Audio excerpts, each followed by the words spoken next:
Bonjour à tous, bonjour à toutes. Hello everybody. I will talk about fisheries governance, but through a specific example that was emblematic for the Mediterranean Sea, that is bluefin tuna. And I will speak about, just to give most of the frame, I will start with by giving you a brief overview about the history of overfishing for this species. This species has been exploited for a long, very, very long time. It started during the antiquity by the Romans, who set about hundreds of fishing sites all along the Mediterranean coast. And they supply actually all the empire, but also many parts of northern Europe at that time. Tuna was canned in olive oil and sent everywhere. And this activity continued during Middle Age and also in modern time, and gave birth to this famous trap and percent fisheries that you may see there. This is a beach chain fisheries in south of Spain from the 17th century. And you may see that even at that time, it was a really very active fisheries, and it was more or less one of the first industrial fishing actually going on. And this type of fishing continued until the Second World War, mostly. And this is a perfect example of a millennium sustainable fisheries, because it lasts during almost 2,000 years. And despite this long-term fluctuation that you can see in the catch, it's exactly as Daniel said, we went to historical book and so on in a project about 10 years ago, and we could reconstruct back the history of these fisheries over 400 years almost. And you can see that we have seen some very long-term fluctuation, but despite this long-term fluctuation, these fisheries were still able to be sustainable. After the Second World War, there was a change with the rise of the industrial fishing, mostly long line in the Atlantic and percent in the Med. But up to that time, the bluefin tuna was still a rather low value, and it was mostly for canning. And there was a fresh market, but very quite limited.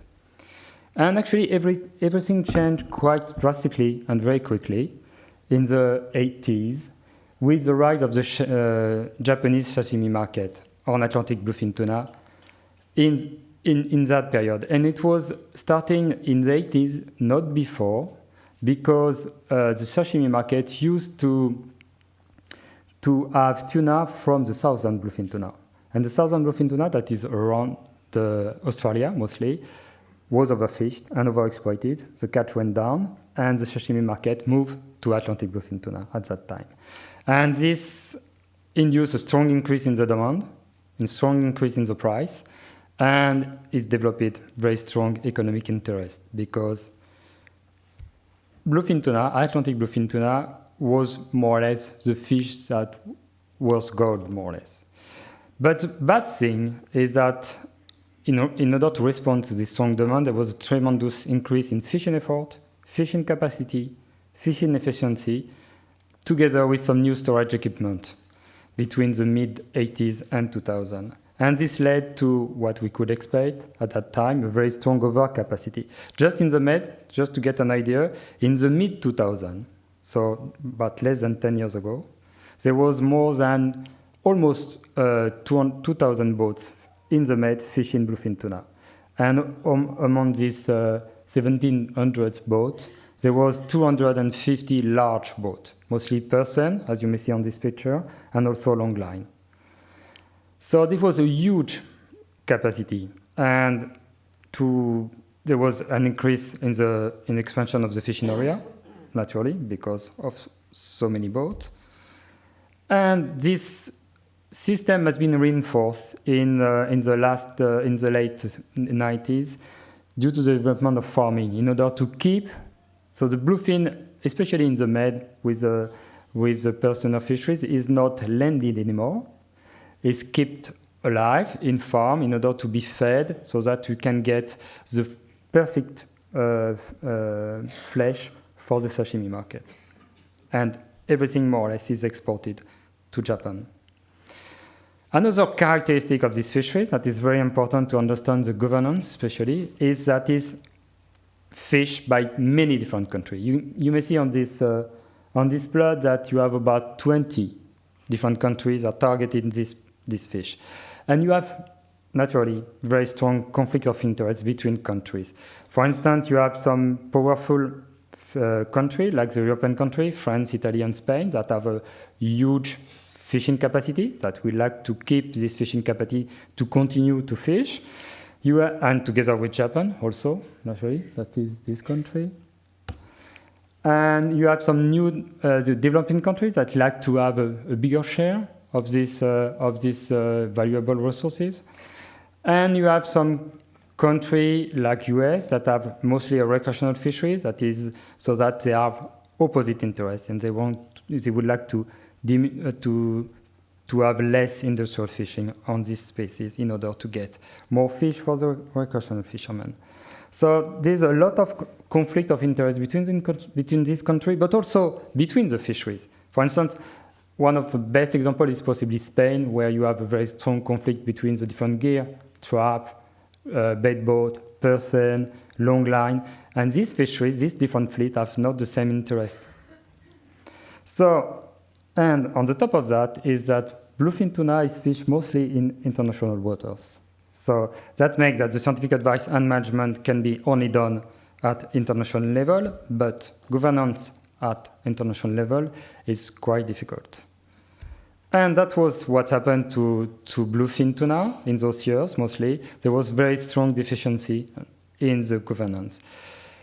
I think the first regulation for bluefin tuna was set in 1974. So it's a long story. So there were some regulation for a long time on bluefin tuna. And actually at that time, I think it's an anecdote, but at that time in 1974, they said that the fishing effort shouldn't increase. That's really funny because I think it has been multiplied by 10 or maybe more than that. But that was, you can see that in the text. But so you can see that there were some size management regulation on size limits, fishing closure, and so on. But the most interesting part is possibly the story regarding the TAC and the quota. You may see that because of the strong increase of the catch in the 80s and 90s, there was the commission of ICAT, so the management body, decided to implement a quota in 1999. So you may see that one interesting point. The first point is that you can see the scientific advice in blue. And you can see what was the management, so the TAC set by the manager. And you can see that during that period, the TAC, the quota, was always set quite in excess in comparison to the scientific advice, always. But the worst is maybe not that. The worst in this story is that there was no compliance at that time, no control, so that you've got a huge illegal catch during that time. So during this period, the catch was about 50,000 tons, so about 2 to 3 times the scientific recommendation. So it was a huge difference. So bluefin tuna, as a result of all this thing, that bluefin tuna has been overfished, and it was declared overfished by the scientific committee of ICAT in 1996. But as you have seen, both the TAC and the catch remain very much higher than the scientific recommendation. And the worst thing was possibly this illegal and unreported unregulated catch, what we call IUU, due to flagrant convenience. So flagrant convenience is more or less illegal boats that are not recorded to fish officially, but also due to underreporting of ICAT member in relation to the implementation of the TAC. At that time, most of the country used to declare their TAC, their quota, but not their real catch, and it was always below. So in 2006, that was really the worst, the top of the crisis. The scientific advice mentioned a severe risk of collapse of the fisheries and of the stock also. And the NGOs become very active at that time. As you may see, they really use bluefin tuna as more or less the archetype of mismanagement of the world fisheries. That was really a bluefin tuna was really emblematic on this. And the NGOs succeed in something that we scientists, we can hardly do. They really succeed in calling attention to the poor status of the stock, of the manager, and they oblige ICCAT to take action. And that was the start of the rebuilding. The ICCAT the management body started action at the end of 2006, actually, with the implementation of a rebuilding plan. The rebuilding plan was mostly, for the first time, we've got a start of control, really only a start, with some observer on board of the cages, some control at landings. There was some restricted fishing season. That was a starting point. And there was higher size limit. But still, if you look at, there was two things very important missing at that time. There was no regulation regarding the overcapacity. And we know that as soon as we have overcapacity, we have overfishing. Both are related in all the fisheries history. And they didn't change anything regarding the quota and the TSE. It was still very high. So there was some strong fight, very strong pressure from NGOs and the scientific body. And 2 years later, there was a second rebuilding plan, a second version. And the second version really tackled this issue about overcapacity. And they set a reduction of the capacity for bluefin tuna in order to reduce the capacity by 40% in 5 years. So it should be at the end of this year, actually, to see if the plan was successful or not. And the other thing was regarding the control. For the first time in 2009, we've got some quite good control at sea with military boat and observer on board of many boats, mostly the larger boat, person and long line. So that was quite good progress, but still so. TSE was still high, until much higher than the scientific advice. And that's the CITES crisis. Maybe you have heard about that. There was a very strong debate about should we put bluefin tuna on Annex 1 of CITES. And this put a very strong pressure on the ICCAT Commission that decided at the end of 2009 to set a quota that was in the line of the scientific advice. So we waited about 15 years in order to get a management plan that fits the scientific advice. So as scientists, we need two qualities, I think, is determination and virtue, and the help from external bodies. So the result of this third rebuilding plan was quite good. As you may see, there was strong decrease in the catch since 2010.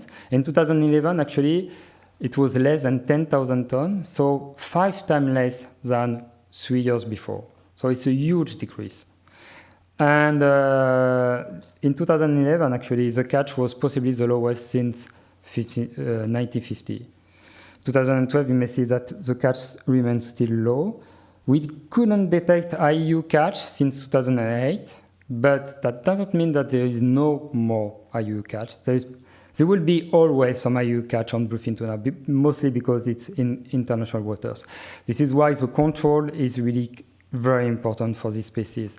But to estimate this IUU catch is very difficult. There is some very strong debate between scientists and NGOs, between NGOs themselves, actually. There is some discrepancy between the number given.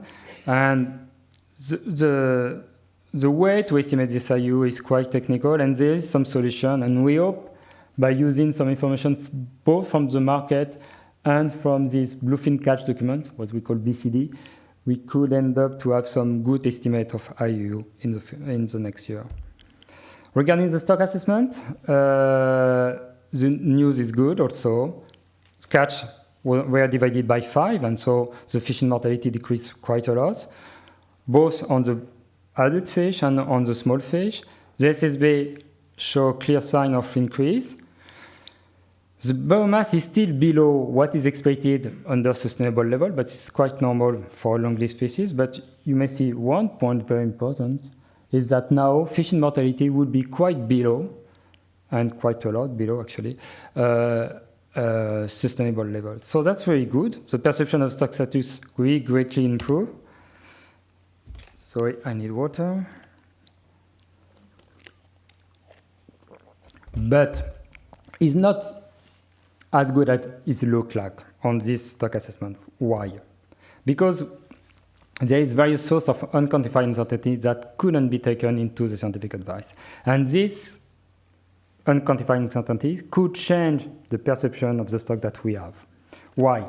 Because the model outputs are impaired by the poor quality of the catch statistic, and mostly the catch size. We have more or less a whole of catch size in the beginning of the 2000, and we don't know exactly what size of the fish has been caught. And even for the total level, we made different scenarios, but even for the total level, we don't know exactly what are the real quantity that has been caught during 15 years, more or less.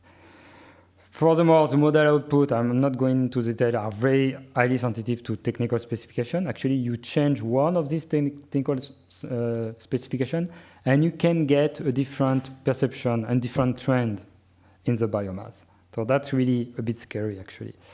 And also the projections that are used in order to set the future TSC and the future quota are very sensitive to some very strong assumptions, mostly about future recruitment. For the current management, what we are using the average recruitment that we have seen in the past.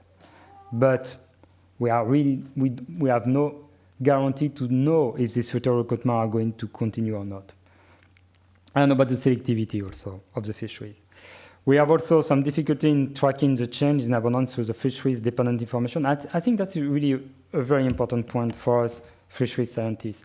Is for this long-lived species, highly migratory, very, very large distribution in the Med, but also in the whole North Atlantic, the basic information is from the fisheries. Catch, CPUE, so what we call CPUE, so catch per unit effort. So we need to quantify the effort, and it's quite difficult, but we need. And we need to have also catch size. But we have very few fisheries independent information. So some information coming from scientific survey, like you have, for instance, from small pelagic using acoustic, or for demersal fish using troll survey, scientific troll survey. We don't have that much for large pelagic fish. It should be bluefin tuna, but it's the same for swordfish, pelagic sharks, this kind of species, because it's very difficult and it's very costly. And that's really problematic nowadays because all the CPUE that we have now are completely biased, more or less, or changed by the management plan, the rebuilding plan.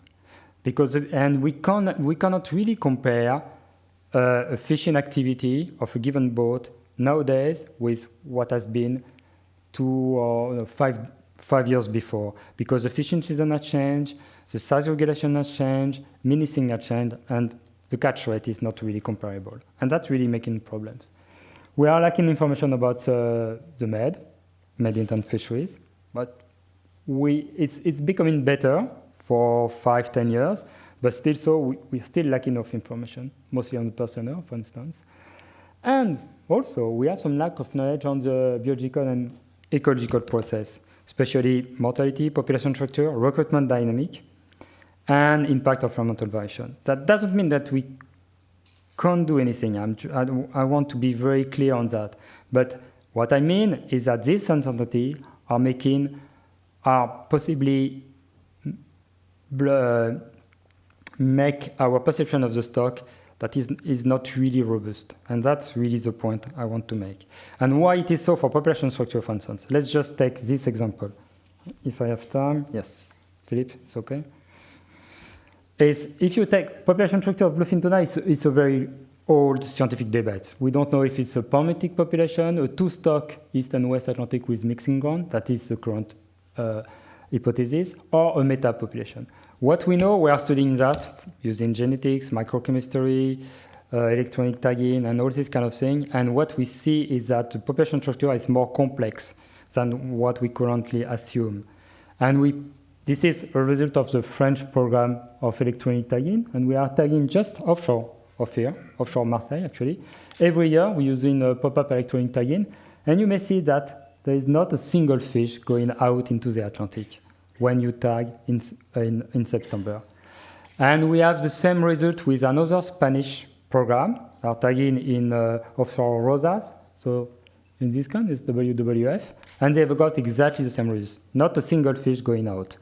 And the result of the genetics shows the same thing. There is not only one population of bluefin tuna into the Med, but possibly 1 or 2 resident populations that mix with a North Atlantic population coming into the Med for spawning and going out after that.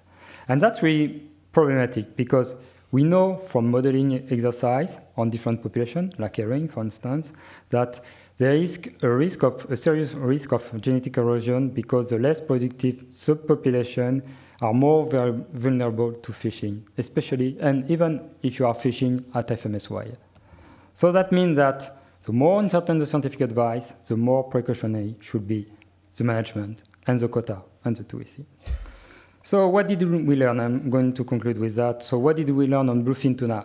We learned one thing that maybe looks trivial, but for me it's not that trivial, is that despite uncertainty in scientific advice, the management of an heavily exploited population, like bluefin tuna, but many other fish species, can be positive when there is a real and strong political will, what we have seen. Neither the high economic value or uncertainty in scientific advice impair management. Governance is really key. Science is really important in order to know where we are, but governance is key in order to avoid a collapse. And we have seen that on bluefin tuna. We have seen that some example of long-term sustainable exploitation is possible without scientific advice. You can just see the small-scale fisheries or artisanal fisheries, I will say, to please Daniel, based on community-oriented system in Pacific, for instance. They were sustainable over centuries without any scientific advice. But if we want to optimize long-term need on modern fisheries, especially operating in international waters, you need science, and especially you need good science. But good science is expensive, very expensive, because monitoring and research are expensive, especially on this kind of species where you need to go everywhere in the ocean. And this is why we recommend to have some kind of implementation of the scientific quota part of the management plan. So that means that a portion of the quota should be reserved in order to support the scientific advice, to do the monitoring, and to do the research, because we know that the national programs are not they cannot handle that. Yeah, it is finished. Thank you very much for your attention.